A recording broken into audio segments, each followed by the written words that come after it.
overshadowed by my parents' favoritism toward my twin. I reached out to my uncle who encouraged me by gifting me a car. I 23F need to get this off my chest. I've been holding this in for so long, trying to tell myself that things will eventually change, but recent events have shown me that I can't keep pretending any longer. This is about my twin sister, Emma 23F, and how our parents, Linda 48F and Robert 50M, treated us differently throughout our lives, including our professional jobs at one of New York's major corporations. Growing up in our suburban home wasn't too bad. Assuming you didn't mind being continually overshadowed.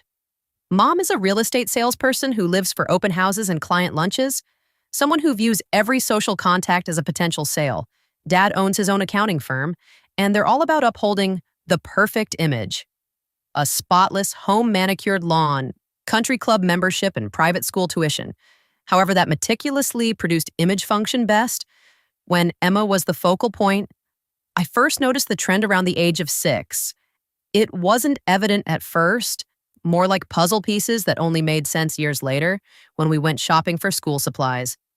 Emma got the trendy backpacks and elegant pencil cases, while I got the practical, robust ones because they'll last longer.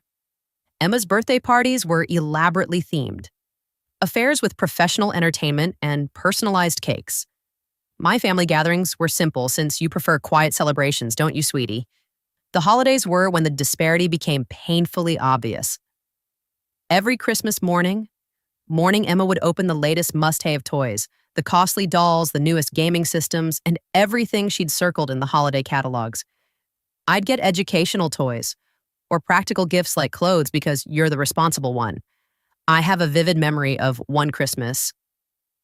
Emma purchased a large dollhouse that cost more than most individuals spend on their entire holiday shopping. I was given a collection of science encyclopedias because they'll help with your studies. When I expressed interest in the dollhouse, Mom swiftly remarked, "Let Emma enjoy her special gift. You have books to read." Elementary school presented its own issues. Emma struggled with reading from an early age, so our parents hired several tutors and spent hours helping her practice when I needed help with math. Mom would tell me to try harder. Emma joined every after-school activity she desired, including dance gymnastics and cheerleading, when I begged to join the science club. Dad answered maybe next semester when we have more budget, but that semester never came by middle school. I had learned to value my intellectual abilities. I pushed myself into my studies, obtaining consecutive A's and plots from teachers. However, this created another cause of tension. Emma had a meltdown after I won the school science fair in 7th grade because she wasn't getting any attention at the family supper that night. Instead of celebrating my accomplishment, Mom spent the evening soothing Emma, telling her everyone has different talents. Dad just sat there occasionally staring at me with discomfort rather than pride. The tendency became more pronounced during high school. I completed all advanced placement classes, joined academic clubs, and tutored other kids. Emma, on the other hand, prioritized popularity and social activities, achieving just passing marks while excelling at making social connections during the college application season. I spent numerous hours improving my essays and applying to scholarships. Emma applied to 3 institutions, each with relatively simple admission standards. However, Emma's admittance into our state university's business school piqued our parents' interest, more than my acceptance to many top-tier universities with hefty scholarships. When we both got employment at Stellaris Corporation after graduation, I figured things would finally change. I was accepted into their extremely competitive management training program. After completing 6 rounds of interviews and tests, Emma was hired in sales after meeting the department head at one of Mom's real estate networking events. You'd think that working in the corporate world would level the playing field. Yet our family dynamics followed us like a shadow. In my 9 months at Stellaris, I had routinely exceeded my analytics targets. I created a new reporting system that saved the organization more than $200,000 in the first quarter. Alone, my team leader has already suggested me for an early promotion. Emma, on the other hand, is well known for planning office social events and nurturing client ties. She hasn't fulfilled her sales targets yet, but she reminds our parents that building relationships takes time. Mom and Dad's reactions to our various job paths have been predictably biased when Emma organizes a successful client lunch. Mom posts about it on all social media platforms with headlines such "So proud of my baby girl," making waves in the corporate world. When I earned an excellence award for my cost-saving ideas, Mom texted me a quick, "That's nice, honey," followed by 5 texts about assisting Emma with an impending client presentation. The office. Dynamic itself frequently feels like a rerun of our childhood. Emma's workstation is on the 15th floor in the sales department, where she deals with a steady stream of visitors. My workstation is on the 12th LEL of analytics, where I spend the majority of my time working with data and creating reports. Emma is frequently the center of attention at business events, while I stay in the background, focusing on keeping our projects on track last month. I believe things might finally change our department. Bosses announced that they were choosing team members for a distinguished 2E training session in our Singapore office. Both Emma and I were nominated as candidates for 3 weeks straight. I worked late at the office, methodically preparing my presentation and project proposal. I examined previous successful applicants, studied the Singapore office's activities, and produced detailed proposals for possible cross-market projects. Emma, in her own style, concentrated on networking. She spent the same 3 weeks treating key decision-makers to lunch and organizing after-work social activities. I overheard her say to someone, "Why worry about presentations when you can build connections?" It was such a typical Emma attitude that I almost had to chuckle. Last Tuesday, we gave our last presentations for the Singapore program. The selection committee included senior executives from both administrations. I presented a full analysis and cross-market approach, including expected outcomes and execution deadlines. Emma pursued me presenting what she called a people-first approach to international collaboration, which centered on team building and social activities. I felt confident in my chances. My presentation was robust, supported by statistics and concrete strategies. But deep down, I had a nagging suspicion that something would go wrong, as it often does when Emma and I compete for the same thing. The findings were released Tuesday morning. Our department had summoned us both to the conference room. Emma was selected for the Singapore program. What's the reason her natural ability to build relationships would be beneficial to international cooperation? I sat there, attempting to keep a professional demeanor as my gut. Twisted into knots, the saddest thing wasn't missing the opportunity it was seeing. Emma's perfected expression of phony modesty when she accepted the post. But that wasn't the actual blow to the gut. During my lunch break, I overheard Emma on the phone with Mom. "Yes, it is for 2 weeks. No, I will not be alone, really. Would you and Dad do that? That'd be wonderful." My heart plummeted before I really realized what was coming. Later that evening, during our monthly family meal, which Mom insists on keeping. Even though we're grown-ups, they dropped the bomb. Emma was not only going to Singapore, but her parents had decided to make it a family vacation. They'd purchased tickets to follow her, intending to support her throughout this significant career milestone. Before spending an additional week traveling Southeast Asia together, I sat there pushing my food around on my plate, waiting for them to reveal my participation in these schemes. Instead, Mom turned to me and said, "Won't you take care of the house while we're away? Honey, make sure you water my plants. The expensive ones in the sunroom require special attention." Emma couldn't help but add her own spin. "Don't worry, sister, I'll send you plenty of photos you can live." Usually via me. She chuckled as if it were a joke we were both in on. Dad merely kept eating and avoided eye contact as he normally does in these situations. I excused myself from dinner early, claiming I had work to complete. As I drove home to my apartment, memories came flooding back, all the times I'd been excluded, disregarded, or dismissed. Emma had dance recital, therefore they were unable to attend the science fair victories. Emma needed assistance with her college applications, so they scarcely ignored the scholarship announcement. Mence the constant barrage of not nows and maybe years that defined my childhood. Emma was already telling everyone at work this morning about her great news. "It's going to be such an amazing family experience," she kept saying, apparently unaware of or purposefully ignoring the fact that not all of her family was present. I buried myself into my work, ignoring the congratulatory messages in Emma's inbox and the constant stream of coworkers who stopped by her desk. Our team leader sensed something was wrong and inquired whether I was all right. I flashed her my best professional smile and claimed I was all right just thinking about our forthcoming project deadlines during the afternoon meeting. Emma couldn't stop talking about her trip to Singapore. "I'm so grateful for this opportunity," she added. gazing right at me. It's important to have family support. Have family. During big career moments, the irony in her comment made me want to scream. Now I'm sitting here watching my sister and dad plan their thrilling Asian excursion while I'm supposed to stay behind and water the plants. The familiar sensation of being a family afterthought is devastating, but what hurts the most is understanding that nothing has changed. I'm still the little girl who got encyclopedias for Christmas, while her sister got a playhouse. I have not informed anyone at work how I truly feel. What do I even say? My twin sister gets everything handed to her while I work twice as hard for half the recognition. It sounds petty, but it's the fact I've known my entire life. Mom sent a group text tonight about a meeting this weekend to help Emma purchase acceptable work clothes in Singapore. I have not responded. I'm sick of playing my allocated role in the family performance, the dependable but forgettable supporting character in The Emma Show. I don't know what to do. Now part of me wants to finally speak up and demand an explanation for years of being treated as an afterthought, but part of me knows it won't make a difference. They'll just call me theatrical or envious, like they always do when I try to confront inequality. So here I am, reaching out to strangers on the internet because I don't know anyone else to talk to. Is it crazy to feel like this? Am I overreacting to what they would presumably describe as just a family vacation? I've spent my entire life trying to prove my worth to people who refuse to recognize it. And I'm beginning to wonder whether I should give up update.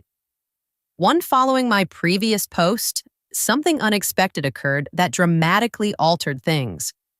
I need to post this since I'm still trying to digest everything. The morning my family went to Singapore feels like it happened in a different lifetime. I felt like a ghost among my own family members as I watched them put their identical fancy baggage into Mom's Mercedes. Mom was worrying about Emma's carry-on luggage. Dad was checking their passports, and Emma was taking selfies for her Instagram story, which she had previously hashtagged with amazing family adventure. Mom turned to me just before they left using her dismissive tone. Remember to check the mail every day and water the plants. The orchids in the sunroom require extra maintenance. I have left instructions on the kitchen counter. We will be back in 3 weeks. That was it. No goodbye hugs. There's no, we'll miss you. Just a list of duties after they drove away. I sat in their empty house, surrounded by all of the exquisite furnishings in their immaculate rooms, and feeling absolutely lost looking at the family portraits on the walls, most of which depict Emma's accomplishments brought back memories years ago. I overheard Mom's furious phone discussion with her brother, Uncle Jack. She was telling him he was an embarrassment and should avoid her perfect family. Jack was never mentioned except as a hazy cautionary tale about poor life choices, but sitting in that empty house, something clicked. Perhaps someone who has been kicked out of the perfect family can understand how it feels to never quite fit in. I got his address after a fast online search. He lived just a few miles away in a small area across town. His house was small but well kept, with a somewhat overgrown garden that seemed more alive than our pristine lawn ever did. An old motorcycle was sitting in the driveway when he opened the door. I froze. He didn't resemble Mom's side of the family. He had kind eyes and laugh wrinkles around his mouth, and he was dressed in well-worn trousers and a faded band t-shirt. Could I help you? He inquired, seeming perplexed. I'm Natalie, I managed to say, Linda's daughter. His eyes widened with recognition before softening with understanding. Well, I'll be damned, he muttered, shaking his head with a faint smile. Little Natalie, the last time I saw you, you were barely walking. You resemble your granny. She was also the quiet rebel in the family. His home was messy, yet comfort-able, stocked with books and classic vehicle models. Everything came spilling out over coffee and mismatched mugs, years of being second best, endless comparisons to Emma the Singapore trip, and everything else. He listened without interrupting, occasionally nodding, as if not shocked.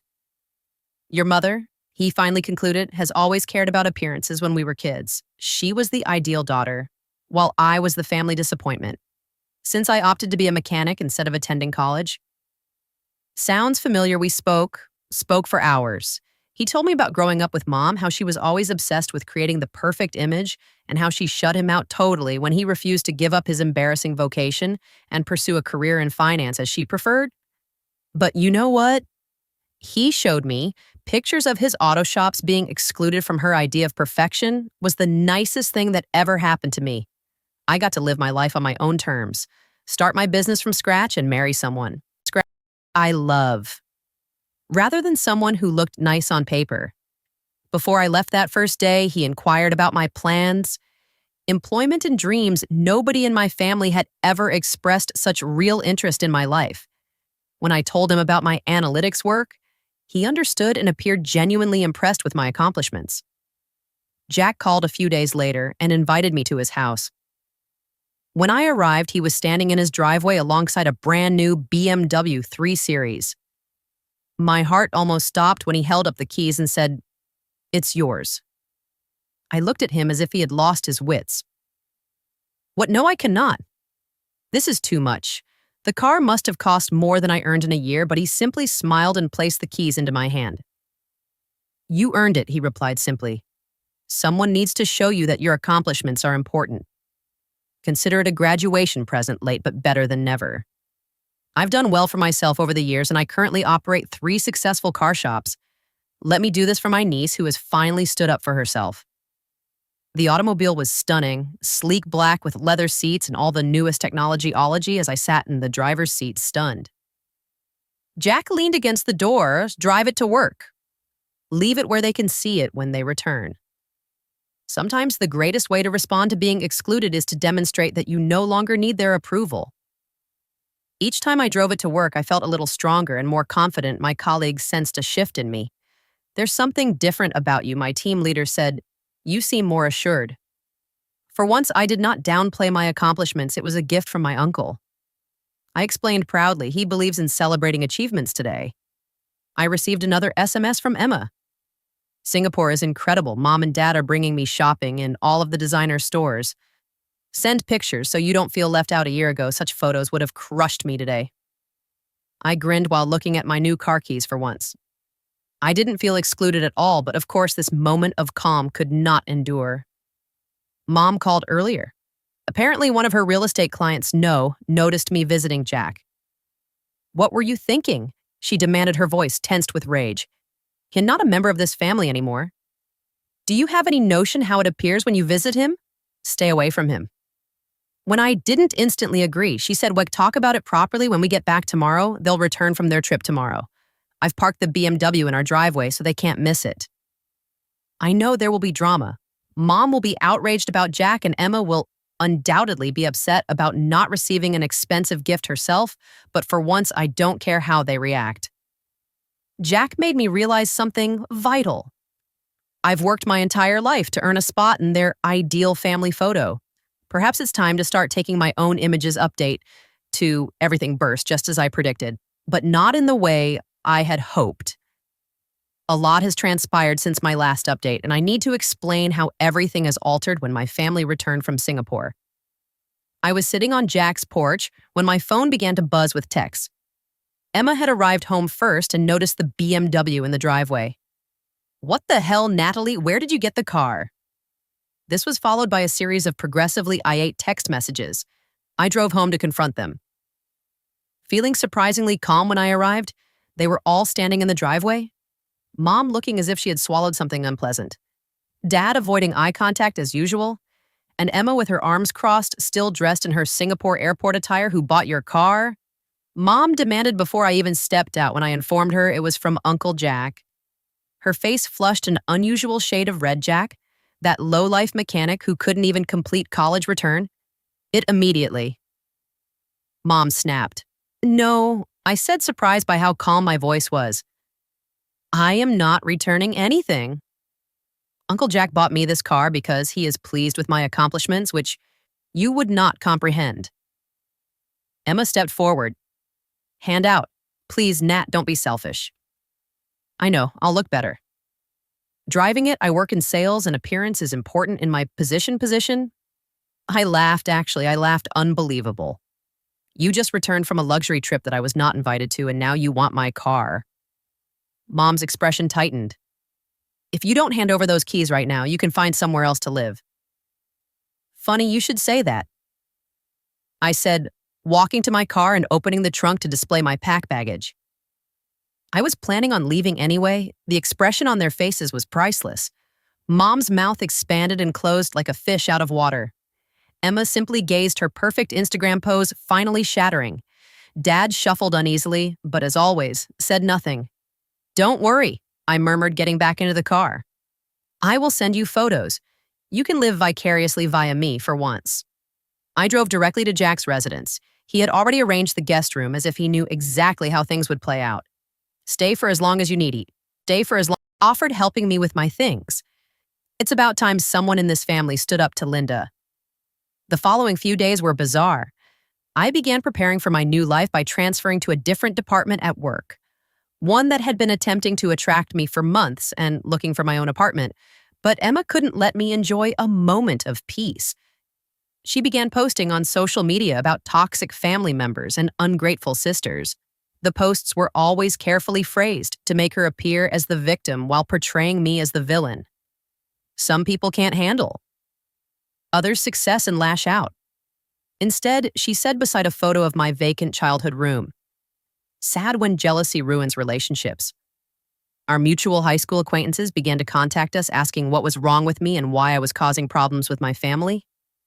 Emma had always been the social media queen, meticulously constructing her image as the ideal daughter, and she was now utilizing the platform to dictate the narrative, but something unexpected occurred. My coworkers, who had seen me work twice as hard for half the accolades, began protecting me. My team leader celebrated genuine achievements by posting a photo of our department's success metrics, which I had helped enhance. Other coworkers told stories about my efforts to the organization. Then, last Friday, Mom arrived at my new office. She strode in as if she owned the place, swinging her luxury bags. "This has gone on long enough," she declared. "You have to come home and fix this. People are talking." I looked up from my computer, observing how quiet my coworkers had become while watching the scene unfold. "Good," I said calmly. "Let them chat. Maybe they'll finally understand what's been going on all these years. You've changed," she replied, her tone stern and not for the best. "This is not you, Natalie. This disobedience, this attention-seeking behavior, it's beneath you." "No, Mom," I responded, rising up. "This is who I am. You just didn't notice because you were too busy making sure Emma was in the spotlight." I explained. She attempted a different strategy, lowering her voice. "How about family loyalty? What would others think if they saw you living with Jack and Dee driving his car? HEK no longer really a member of our family. That's where you're incorrect." I answered, "Jack has been more family to me in the last few weeks than you have in my entire life. He actually sees me." "Mom, Mr. not just Emma's shadow. He's using you to get back at me." She said, "You're just too naive to see it." I shake my head. "No, Mom, for the first time in my life, I can see everything, clearly. You can leave now. I have work to do." She stayed there for a bit, evidently looking for anything else to say, and then turned and walked away without saying anything else. Later that day, Jack called to tell me something fascinating. "Your mom showed up at my shop," he added, laughing. "She wanted to talk about my will. I think she's concerned that I'm leaving everything to you." "Linda is always thinking about what's in it for her. What have you told her?" I asked. "I told her not to worry about it," he added. "But honestly, Natalie, her coming here isn't for the money. It's all about control. She's terrified of what I might reveal about the past." When I questioned what he meant, he paused. "Let's not open that can of worms just yet. Focus on your future, youngster. You've got bigger things to worry about." And he's correct. I'm settling into my new life now and my work is going great. It turns out that when you're not constantly trying to prove your worth to people who never acknowledge it, you have a lot more energy to actually do your job. I'll be looking at apartments next week, and I'm even thinking about going back to school for my MBA. Emma continues to post her passive-aggressive updates, but they no longer hurt Mom. Continues to try to get me to see reason, and Dad continues to avoid conflict by saying nothing at all. But for the first time in my life, I feel free. Free from constant comparison. Free from the never-ending need to earn their approval, and free from living in Emma's shadow. Sometimes I look at old family photos and feel a twinge of sadness for that little girl who worked so hard to be seen. But then I look at my life now, my career, that's finally taking off, my supportive uncle who celebrates my accomplishments, my new friends who value me for who I am, and I realized that little girl finally got what she always wanted. Her approval, rather than her family's, was preferable. I'm not sure what the future contains, but for the first time, I'm looking forward to finding out. After all, some family stories must finish in order for new ones to begin. Thank you for watching. If you haven't subscribed yet, please do so and hit the notification bell to stay updated with more shocking real-life stories happening around you.